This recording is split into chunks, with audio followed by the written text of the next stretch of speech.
तस्य महाअमृतं भारतम्।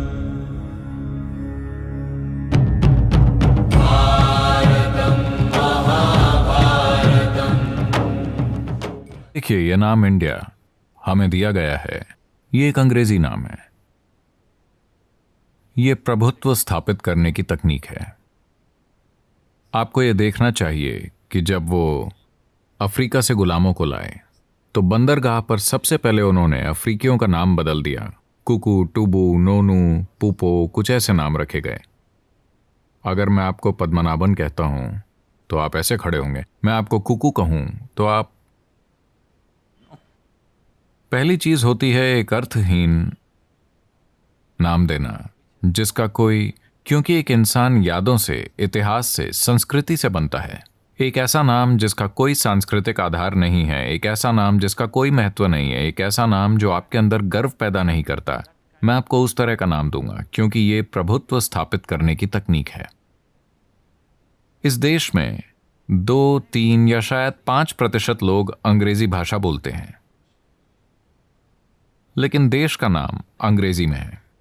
इसका अंग्रेजी न बोलने वाले किसी भारतीय के लिए कोई मतलब नहीं है। India, Bharat has a power to it.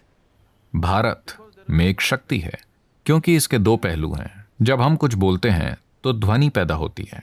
अर्थ सिर्फ मानसिक होता है, उसे आप अर्थ देते हैं, है ना? हाँ या ना?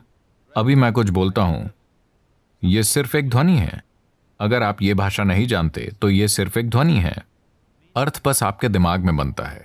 अर्थ का महत्व कम है, ध्वनि महत्वपूर्ण है।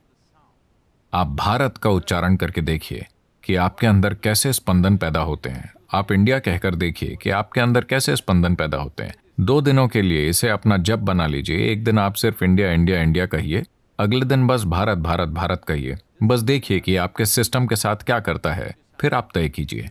इसे बहुत नजदीकी से देखकर ध्वनि और आकार के विज्ञान की गहरी समझ के साथ किया गया था।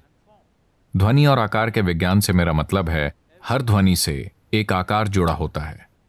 अगर आप किसी ध्वनि को एक ऑसिलोस्कोप में डालते हैं तो ये हमें एक विशेष पैटर्न देता है जो एक आकार है। तो हर ध्वनि में एक आकार निहित है, हर आकार में ध्वनि निहित है। तो किस तरह की ध्वनियों का मानव प्रणाली पर सबसे अधिक प्रभाव पड़ता है, उन्हें हमने मंत्र कहा।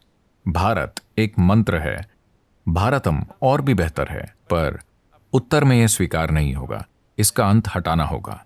भारत शक्तिशाली है। भारत, भारत, भारत का मतलब है भारत। भाव यानी संवेदना, क्योंकि जीवन का आपका सारा अनुभव फिलहाल इंद्रियों पर टिका है। आप जो देखते, सुनते, सूंघते या खाते हैं या छूते हैं, वे तरह तरह की संवेदनाएं हैं। यही आपके जीवन का आधार है, यही आपके अनुभव का मूल है। भा यानी संवेदना, जिसमें भाव आता है। हाँ। रा का अर्थ है राग या धुन। यह धुन आपकी नहीं, इसे अस्तित्व ने पहले ही तय कर रखा है। आप इसे तय नहीं कर सकते। अब आपको बस सही ताल खोजनी है।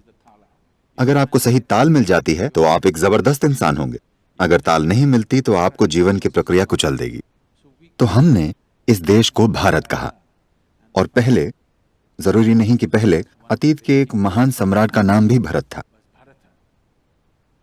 लोग कहते हैं कि उनके नाम पर देश का नाम पड़ा। नहीं, देश के नाम पर उनका नाम पड़ा। इस देश में बहुत से भरत और भारती हैं जिनके नाम पर देश का नाम नहीं, देश के नाम पर उनका नाम रखा गया। तो क्या हमने अपने देश का नाम भारत से इंडिया करके भूल की? एक बहुत बड़ी गलती। भारतम्